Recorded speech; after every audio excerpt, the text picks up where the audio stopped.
अस्सलाम वालेकुम dear students. Topic for discussion is error in meiosis. तो डियर फ्रेंड्स, इस तरह से हमने माइटोसिस के एरर्स पढ़े थे कि अगर माइटोसिस में गलती होगी तो उसका क्या खमियाजा भुगतना पड़ सकता है हमें। इसी तरह से हम देखेंगे कि अगर मियोसिस में कहीं पे गलती हो जाती है उससे कितना बड़ा नुकसान हो सकता है हम सबका। तो चलिए ज़रा देखते हैं डियर फ्रेंड्स। उससे पहले मैं आपको सुजेस्ट ये करूँगा कि अगर आपको मियोसिस का कॉन्सेप्ट नहीं है तो आप पहले मियोसिस वाला कॉन्सेप्ट क्लियर कर लें, ठीक है, उसके बाद इसकी तरफ आएं, क्योंकि जब आपको पता होगा मियोसिस क्या है फिर ही आप उसके एरर्स को समझ पाएंगे, ठीक है। और वैसे तो प्लेलिस्ट के अंदर सभी लेक्चर सीक्वेंस वाइज हैं, तो मैं आपको ये भी सुजेस्ट करूंगा कि आप वो लाजमी चेक कीजिएगा, ठीक है। तो चलिए ज़रा देखते हैं, टॉपिक की तरफ आ रहे हैं। Errors in meiosis. अगर मियोसिस में गलती होती है तो क्या होता है, देखें। अब पहले तो ये देखेंगे कि गलती कैसे होगी और कहाँ पर होगी। मियोसिस में अगर गलती की बात करें तो दो जगह पर गलती होने के चांसेस होते हैं। एक होता है एनाफेज 1 और दूसरा होता है एनाफेज 2। दोनों जगह पे चांसेस हैं। डियर फ्रेंड्स, सेल में कितने क्रोमोसोम हैं? 46 क्रोमोसोम्स होते हैं। एक सेल में कितने क्रोमोसोम है? 46 होते हैं, ठीक है, जो नॉर्मल सेल होता है। अब देखें 46 में से मैं क्या करने वाला हूं, आप सिर्फ इमेजिन कीजिए कि 46 में से जो 44 क्रोमोसोम्स हैं वो इसी तरह के प्रोसेस के अंदर है और उन बाकी जो आपके पास 4 क्रोमोसोम बचे हैं, ठीक है, हम यहां पर 42 कर लेते हैं। 42 + 4 = 46। तो बेटा मैं 46 क्रोमोसोम में से सिर्फ आपको 4 क्रोमोसोम लेके एनाफेज 1 के अंदर मियोसिस को समझा सकता हूं। उसकी वजह यह है कि 46 के 46 क्रोमोसोम यहां पर ड्रा नहीं किए जा सकते। तो आप ये समझिए कि 46 क्रोमोसोम में से 42 जो क्रोमोसोम है वो बिल्कुल नॉर्मली डिवाइड हो गए हैं, लेकिन जो पीछे 4 क्रोमोसोम है इनके अंदर आके गड़बड़ हुई है। कैसे हुई है वो हम समझते हैं। अब हुआ कुछ इस तरह से डियर फ्रेंड्स, यहां पर गौर से देखें तो हमें पता चलता है कि यहां पर जो क्रोमोसोम्स होंगे वो कैसे सेपरेट होंगे कि ड्यूरिंग द एनाफेज 1 के दौरान क्या होता है कि आपके पास जो नॉन सिस्टर क्रोमाटिड्स होते हैं, यानी कि जो होमोलोगस पेयर होता है, होमोलोगस पेयर में 2 क्रोमोसोम होते हैं ना, एक ये वाला और एक हूबहू उसी क्रोमोसोम की जो कॉपी होती है वो होमोलोगस में इंक्लूड किया जाता है। तो यहां पर देखिए आपके पास 2 क्रोमोसोम है, 1 और 2, 2 क्रोमोसोम आ गए। और इन दोनों जो क्रोमोसोम्स हैं, ये दोनों क्रोमोसोम्स हैं, ये क्या हो रहे हैं? सेपरेट हो रहे हैं। यानी कि जब एनाफेज 1 होगा तो ये वाला क्रोमोसोम इधर आ जाएगा और उसी क्रोमोसोम की जो कॉपी होगी वो इधर वाली साइड पे चली जाएगी। इसी तरह से ये भी होमोलोगस पेयर है, एक क्रोमोसोम इधर आ गया, दूसरा क्रोमोसोम इधर चला गया, ठीक है। यानी कि एक इधर आ गया, 2 क्रोमोसोम 1 और 2 क्रोमोसोम इधर आ गए, 2 क्रोमोसोम इधर वाली साइड पे चले गए। क्रोमोसोम बराबर डिवाइड हो रहे हैं, कोई प्रॉब्लम नहीं है, अभी तक प्रोसेस ठीक जा रहा है हमारा, ठीक है। अब इधर लेकिन एनाफेज 1 और एनाफेज 2 में डिफरेंस क्या होता है? एनाफेज 1 में डिफरेंस ये होता है कि एनाफेज 1 में होमोलोगस क्रोमोसोम सेपरेट हो रहे होते हैं। एनाफेज 1 में जब हम बात करते हैं तो जो सेपरेशन होती है वो होमोलोगस क्रोमोसोम्स जो होते हैं वो सेपरेट होते हैं। होमोलोगस क्रोमोसोम्स बिकम्स सेपरेट, ये सेपरेट हो रहे हैं। लेकिन जब हम एनाफेज 2 की बात करते हैं तो एनाफेज 2 में होमोलोगस सेपरेट नहीं हो रहे, बल्कि देखें तो एक ही क्रोमोसोम है और उसी एक ही क्रोमोसोम के साथ दोनों स्पिंडल फाइबर अटैच हैं। इसका मतलब ये हुआ कि ये जो क्रोमाटिड है ये इसी क्रोमोसोम के क्रोमाटिड का क्या कहलाएगा? सिस्टर क्रोमाटिड कहलाएगा। तो यहां पर जो क्रोमाटिड सेपरेट हो रहे हैं वो कौन से होंगे? सिस्टर क्रोमाटिड सेपरेट हो रहे हैं। तो एनाफेज 2 में क्या हो रहा है? सिस्टर क्रोमाटिड क्या हो जाएंगे? सेपरेट हो जाएंगे, जिसके नतीजे में एक क्रोमोसोम इधर आ जाएगा इस तरह से, और इसी क्रोमोसोम की जो ये कॉपी बनी हुई है वो दूसरी साइड पे चली जाएगी। तो डियर फ्रेंड्स, अभी तक जो प्रोसेस है वो बिल्कुल नॉर्मल चल रहा है। इसको हम नाम दे देंगे, this one is known as, उसको आप नाम दे देंगे डिसजंक्शन का। डिस का मतलब खत्म होना, जंक्शन का मतलब जहां पर वो मिले हुए हैं, ठीक है। तो वो जगह जहां पर क्रोमोसोम्स आपस में अटैच्ड हैं, अगर वो सही तरह से अलग हो जाते हैं हम उसको नाम दे देंगे डिसजंक्शन का। यानी कि ये देखें, ये वो जंक्शन है जहां पर वो मिले हुए हैं। अगर वो मुकम्मल तौर पर सही तौर पर अलहदा हो जाते हैं, हम कहेंगे जो जंक्शन है वो अलहदा हो गया और वो सही अलहदा हुआ, तो हम नाम देंगे डिसजंक्शन का। यानी कि during the anaphase 1 and anaphase 2 the homologous chromosomes and sister chromatid become separate to each other. When normally become separate to each other, then this one is known as disjunction. कैसे मैंने इसकी statement बनाई? मैंने कहा कि during during anaphase 1 and anaphase 2, during anaphase 1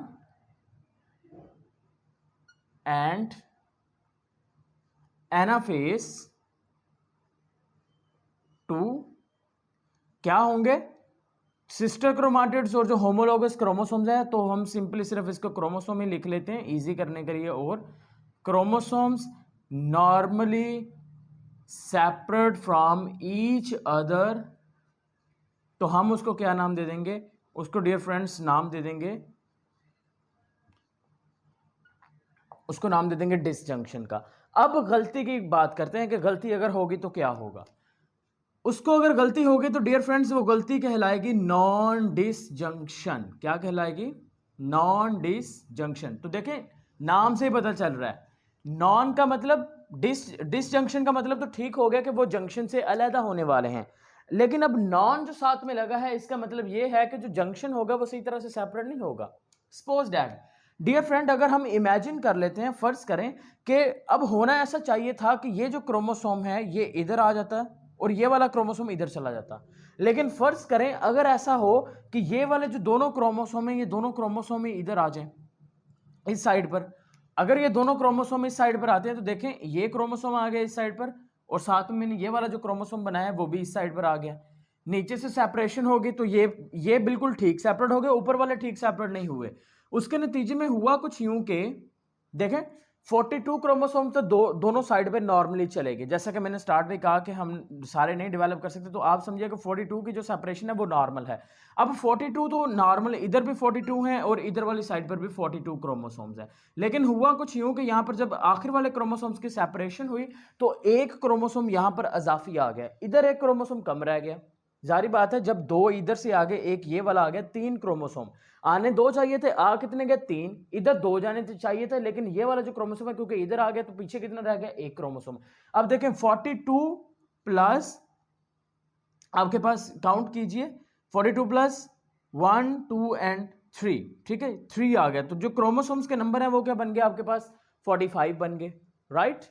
अब एक और बात यहां पर डियर फ्रेंड्स मैं एक्सप्लेन करना चाहूंगा, वो ये है चूंकि हम मियोसिस को स्टडी कर रहे हैं तो मियोसिस में नंबर ऑफ क्रोमोसोम्स हाफ होते हैं, तो यहां पर अगर हाफ होंगे तो जारी बात है 42 नहीं रहेंगे बल्कि कितने रह जाएंगे? 21। तो इसका मतलब है यहां पर जो नंबर ऑफ क्रोमोसोम्स आएंगे वो भी 21 होंगे और बाकी जो 21 होंगे वो किधर आ जाएंगे? इस साइड पर आ जाएंगे, राइट। अब ठीक है, तो यहां पर भी देखिए इधर भी 21 और इधर भी 21 आ गए, ठीक है।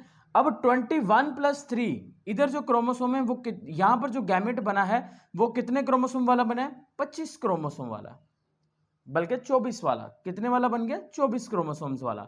इधर वाली साइड पे देखें 21 और प्लस 1, यहां पर जो आपके पास गैमेट बना है डियर फ्रेंड्स वो आपके पास बन गया है कितने क्रोमोसोम वाला?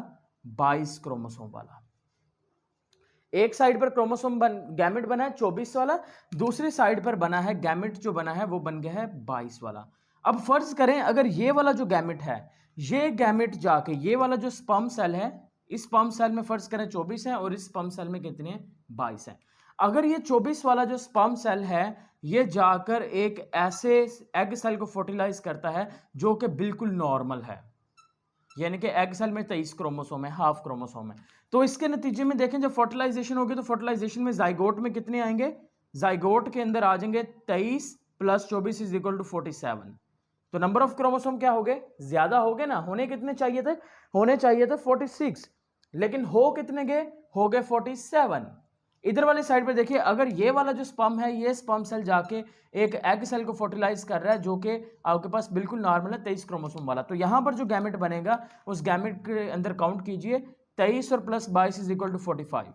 तो यहां पर जो जाइगोट बना है उसमें क्रोमोसोम है 45, इधर वाले के अंदर है 47। तो इसका मतलब ये है कि यहां पर कुछ ना कुछ गड़बड़ होगी। और डियर फ्रेंड्स जब नंबर ऑफ क्रोमोसोम एबनॉर्मल हो जाते हैं, 46 के बजाय 47 चले जाएं, 48 हो जाएं, 45 हो जाएं, 44 हो जाएं, उसके नतीजे में उसका जो रिजल्ट होगा वो रिजल्ट होगा डियर फ्रेंड्स सिंड्रोम्स की फॉर्म के अंदर। तो उसके नतीजे में क्या प्रोड्यूस हो जाएंगे?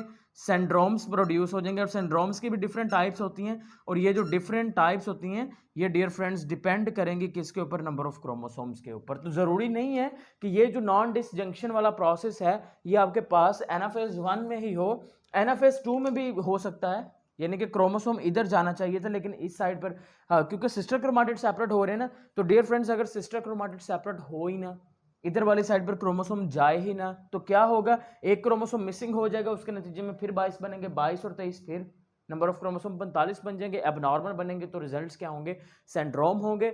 सो होप सो बच्चे आपको ये टॉपिक समझ में आ गया है पूरी तरह से, और अगर मजीद आपके कोई क्वेश्चन वगैरह है तो आप कमेंट के फॉर्म में लाजमी तौर पे पूछिएगा। अल्लाह हाफिज़ एंड स्टे कनेक्टेड।